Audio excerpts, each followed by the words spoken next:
Hello dears, ഇത് നമുക്ക് ഒരു സൂപ്പർ ടിപ്സുമായിട്ടാണ് വന്നിരിക്കുന്നത്. നിങ്ങൾ ലിംഗം വായിലിടുന്ന സമയത്ത് പലപ്പോഴും അഭിമുഖീകരിക്കുന്ന ഒരു പ്രശ്നമായിരിക്കും ടീത്ത് കൊള്ളുന്നത്.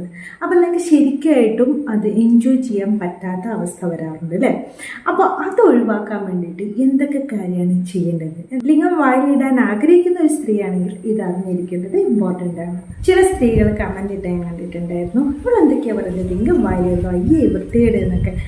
നോക്കൂ, ഒരു പുരുഷനെ നമ്മൾ ഇഷ്ടപ്പെട്ട് കഴിഞ്ഞാൽ മാനസികമായിട്ടും വളരെയധികം അടുപ്പ്, ഡീപ്പ് ലവും അതുപോലെ ആ ഒരു ബോണ്ട് വളരെയധികം കൂടുമ്പോൾ അത് ചിലപ്പോൾ ഒരാളോട് മാത്രമായിരിക്കും തോന്നാം, അവരുടെ സ്മെല്ല്, അവരുടെ അവയവങ്ങൾ, അവരുടെ എല്ലാം നമുക്ക് ഭയങ്കര പ്രിയപ്പെട്ടതായിരിക്കും. അപ്പോൾ ഒരു ശരിയായ ഒരു ലവിൽ നിന്ന് വരുന്നതാണ് ഇതൊക്കെ. അപ്പോൾ ആ ആക്ടിവിറ്റീസ് അങ്ങനെ ഇഷ്ടപ്പെടുന്ന ഒരു പുരുഷന് വളരെയധികം സാറ്റിസ്ഫാക്ഷൻ കൊടുക്കാനും സഹായിക്കും അല്ലേ? അപ്പോൾ ഇത് എൻജോയ് ചെയ്യുന്നവർക്ക് വേണ്ടി മാത്രമുള്ള വീഡിയോ ആണ് കേട്ടോ. അപ്പോൾ ഫസ്റ്റ് ടിപ്പ് എന്ന് പറഞ്ഞിട്ടുണ്ടെങ്കിൽ നന്നായിട്ട് സലൈവ വായിലുണ്ടായിരിക്കണം. ലിംഗം വായിലിടുന്ന സമയത്ത് നന്നായിട്ട് സലൈവ ഉണ്ടെങ്കിൽ, അല്ലെങ്കിൽ ലൂബുകൾ ഓറലി ലൈക്യത്തിൽ ഏർപ്പെടാൻ സഹായിക്കുന്ന വളരെ ഫ്ലേവറുള്ള നല്ല ടേസ്റ്റി ആയിട്ടുള്ള ലൂബൊക്കെ അല്ലേ ഞാൻ കൊടുക്കാറുണ്ട്. അപ്പോൾ അങ്ങനെയുള്ള ലൂബുകളോ അത് കൂടുതലായിട്ട് നിങ്ങൾക്ക് എൻജോയ് ചെയ്യാൻ വേണ്ടി സഹായിക്കും. ഒന്നേ കൂടുതൽ സലൈവ അല്ലെങ്കിൽ ഇതേപോലെയുള്ള ലൂബ് ഇടുവാണെങ്കിൽ ഈ ടീത്തിലുണ്ടാകുന്ന ആ കർഷണം അല്ലെങ്കിൽ ആ ഒരു വേദനയൊക്കെ ഒഴിവാക്കാൻ വേണ്ടിയിട്ട് ഇത് സഹായിക്കും. വളരെ എൻജോയബിളായിട്ട് നിങ്ങൾക്കത് എൻജോയ് ചെയ്യാൻ പറ്റും. ചിലർക്ക് അതിൻ്റെ ഒന്നും ടേസ്റ്റ്, സ്കിന്നിൻ്റെ ടേസ്റ്റ് ഒന്നും ഇഷ്ടപ്പെടാത്തവർക്കൊക്കെ ആണെങ്കിൽ ഇങ്ങനെ ചെയ്തിട്ട് വളരെ നന്നായിട്ട് എൻജോയ് ചെയ്യാൻ വേണ്ടി പറ്റും. രണ്ടാമത് ടീത്ത് കവർ ചെയ്യുക എന്നുള്ളതാണ്. അങ്ങനെ കവർ ചെയ്യുമ്പോൾ ലിംഗം വായിലിടുമ്പോൾ ആ സമയത്ത് അവർക്ക് അത് ടീത്ത് കൊള്ളുന്ന വേദന ഇല്ലാതിരിക്കാൻ വേണ്ടി സഹായിക്കും. നിങ്ങൾക്ക് വേണമെങ്കിൽ നിങ്ങളുടെ കയ്യിൽ കളിപ്പാട്ടങ്ങളൊക്കെ ഉണ്ടെങ്കിൽ അങ്ങനെയും പ്രാക്ടീസ് ചെയ്ത് നോക്കാവുന്നതാണ്. അങ്ങനെ വെച്ചതിന് ശേഷം ലിംഗം വായിലിടുന്നത്. അടുത്തതെന്നുള്ളത് ചെയ്ത് കൊടുക്കുന്ന ആ പങ്കാളിനോട് മൂവ് ചെയ്യാതെ സ്റ്റില്ലായിട്ട് നിൽക്കും. അപ്പം സ്റ്റാൻഡിങ്ങിലാണെങ്കിൽ ആ പൊസിഷനിലാണെങ്കിൽ അങ്ങനെ തന്നെ നിൽക്കാൻ വേണ്ടി വിജയിക്കുക, അല്ലെങ്കിൽ കിടക്കുവാണെങ്കിൽ അതേപോലെ തന്നെ കിടക്കാൻ. മൂവ് ചെയ്യുമ്പോൾ അവർക്കത് ശരിക്കും അവർ ചെയ്യുന്നുണ്ടെങ്കിൽ അവരുടെ ടീത്തിലേക്ക് ആവാനുള്ള ചാൻസ് ഉണ്ട്. ഓക്കെ, അപ്പോൾ സ്റ്റില്ലായിട്ട് നിൽക്കുക എന്നുള്ളതും ഈ പല്ല് തട്ടിയിട്ടുള്ള പ്രശ്നങ്ങൾ ഉണ്ടാകുന്നത് കുറയ്ക്കാൻ വേണ്ടി സഹായിക്കും.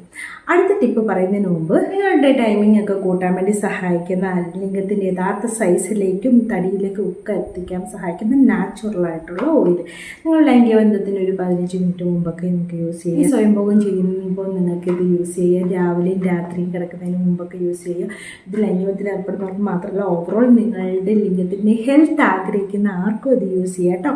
അതായത് നിങ്ങളുടെ ലിംഗമൊക്കെ ചുരുങ്ങിപ്പോയിട്ടുള്ള എക്സ്ട്രാ സൈസ് വളരെ നല്ല പറയുന്നത്, നിങ്ങളുടെ ചുരുങ്ങിപ്പോയ ലിംഗമാണെങ്കിൽ അതിലേക്കുള്ള ബ്ലഡ് ഫ്ലോ നല്ല രീതിയിൽ കൂട്ടാൻ വേണ്ടിയിട്ടും അതിലൂടെ നിങ്ങളുടെ ലിംഗത്തിൻ്റെ യഥാർത്ഥ സൈസിലേക്ക്, ആ തിക്നെസ്സിലേക്കും നീളത്തിലേക്ക് എത്തിക്കാൻ വേണ്ടിയിട്ട് ഈ നേച്ചർ മാനിൻ്റെ ഓയിൽ സഹായിക്കുന്നുണ്ട്. വളരെ നല്ലൊരു സ്മെല്ലാണ്. ഇത് അപ്ലൈ ചെയ്തതിന് ശേഷം ലിംഗത്തിൻ്റെ താഴെ നിന്ന് മുകളിലേക്ക് ഇങ്ങനെ അപ്ലൈ ചെയ്താണ് വേണ്ടത് കേട്ടോ. നിങ്ങൾക്ക് എന്തെങ്കിലും തരത്തിലുള്ള ഫോർസ്കിൻ്റെയൊക്കെ പ്രശ്നമുള്ള, ഇങ്ങനെ ലോക്കാക്കിയ പോലെ ഇങ്ങനെ പുറകോട്ടൊക്കെ വലിക്കുമ്പോൾ അങ്ങനെയൊക്കെയുള്ള പ്രശ്നമൊക്കെ ഉള്ളവരാണ് ഇത് യൂസ് ചെയ്തിട്ടുണ്ടെങ്കിൽ നിങ്ങൾക്കത് സ്മൂത്തായിട്ട് വരാൻ വേണ്ടി സഹായിക്കും. മസാജ് ചെയ്യണം. അതുപോലെ തന്നെ നിങ്ങളുടെ ലിംഗത്തിൽ എന്തെങ്കിലും തരത്തിലുള്ള ചെറിയ ഇൻഫെക്ഷനുകളൊക്കെ ഉണ്ടെങ്കിൽ, ചൊറിച്ചിലും കുരുക്കളും ഇങ്ങനെയൊക്കെയുള്ള പ്രശ്നങ്ങളൊക്കെ ലൈംഗികരോധന കാര്യമല്ല കേട്ടോ, ഇത് തേച്ചിട്ടുണ്ടെങ്കിൽ നിങ്ങൾക്ക് സ്കിന്ന് ഹെൽത്തി ആക്കി വെക്കാനും നിങ്ങൾക്ക് ഇൻഫെക്ഷനൊക്കെ തടയാൻ വേണ്ടിയൊക്കെ സഹായിക്കുന്നു. ക്ലിനിക്കലി പ്രൂവൺ ആണ്. ആയുഷ് GMB ISO സർട്ടിഫൈഡും ആണ് കേട്ടോ. ലങ്, ജയ്പാല, ഗാർക്കര, അശോക്, മുസ്ലി, ശിലാജിത്ത്, കൗഞ്ചി വിജിങ്ങളുള്ള 20ഓളം ഹെർബ്സിൻ്റെ ഒരു അത്ഭുതകരമായിട്ടുള്ള ഒരു കലവറ തന്നെയാണ്. ക്ലിനിക്കലി പ്രൂവണും അതുപോലെ ആയുഷ് സർട്ടിഫൈഡ് ഉള്ളതുകൊണ്ട് ഗവൺമെൻറ് തന്നെ പറയും ഇറ്റ്സ് വെരി സേഫ്. അതുകൊണ്ടാണ് കേട്ടോ. പിന്നെ നിങ്ങൾക്ക് ഈ പ്രൊഡക്റ്റ് വേണമെന്നുണ്ടെങ്കിൽ ഞാൻ ലിങ്ക് ഡിസ്ക്രിപ്ഷൻ ബോക്സിനും ഫസ്റ്റ് കമൻറ്റായിട്ടും കൊടുത്തേക്കാം. ഈ നമ്പറിൽ കോൺടാക്ട് ചെയ്താലും നിങ്ങൾക്ക് ഇത് കിട്ടും കേട്ടോ. ഈ നമ്പറിൽ വാട്സപ്പ് ചെയ്താലും നിങ്ങൾക്ക് ഈ പ്രൊഡക്റ്റ് കിട്ടും കേട്ടോ. അപ്പോൾ ലിംഗം വാരിയിടുമ്പോൾ പല്ലി കൊള്ളാതിരിക്കാനുള്ള വേറൊരു ടിപ്പ് എന്ന് പറഞ്ഞിട്ടുണ്ടെങ്കിൽ താഴത്തെ പല്ലുകളിൽ കൊള്ളാതിരിക്കുക. അതാണ് കൂടുതലായിട്ട് ചാൻസ് അല്ലേ. ഈ നിങ്ങളുടെ നാവിനെ ഒരു കുഷ്യം പോലെ വിരിച്ചു വെക്കുന്നത്, പല്ലിനെ കവർ ചെയ്ത് വെക്കുന്നത്, ഇത് അവിടുത്തെ പല്ലുകളെ കുത്തിക്കൊള്ളാതിരിക്കാൻ വേണ്ടിയിട്ട് സഹായിക്കും. വേറൊന്നെന്ന് പറയുന്നത്, നിങ്ങൾ എന്താണ് ഉറകൾ യൂസ് ചെയ്യുക എന്നുള്ളതാണ്. ഇത് നിങ്ങൾക്ക് പല്ലിൽ നിന്നുള്ള ഒരു പ്രശ്നങ്ങളൊന്നും ഉണ്ടാക്കത്തില്ല. പിന്നെ സെക്സോളജിസ്റ്റൊക്കെ റെക്കമെൻഡ് ചെയ്യുന്നത് നിങ്ങൾക്കൊരു കളിപ്പാട്ടം യൂസ് ചെയ്തിട്ട് നിങ്ങൾക്ക് അതിങ്ങനെ പ്രാക്ടീസ് ചെയ്യുക എന്നാണ്. അതെങ്ങനെ ചെയ്യണം എന്നൊക്കെയുള്ളൊരു നിങ്ങളുടെ പാർട്ട്ണറെ എങ്ങനെ സാറ്റിസ്ഫൈ പെടുത്താം എന്നൊക്കെ അതൊന്നും പ്രാക്ടീസ് ചെയ്യുന്നത് നല്ലതെന്നാണ് പറയുന്നത്. അപ്പോൾ അത് അങ്ങനെയൊക്കെ നിങ്ങൾ ചെയ്യുന്നുണ്ടെങ്കിൽ ഉറപ്പായിട്ടും ഒരു ലോ റേറ്റൊക്കെ കുറഞ്ഞിട്ടുള്ള കളിപ്പാട്ടങ്ങളൊന്നും ചൂസ് ചെയ്യാതിരിക്കുക നല്ലതല്ല. സിലിക്കോൺ പോലെയുള്ള അല്ലെങ്കിൽ ഗ്ലാസ് പോലെയുള്ളതൊക്കെ യൂസ് ചെയ്യാൻ വേണ്ടി നോക്കും.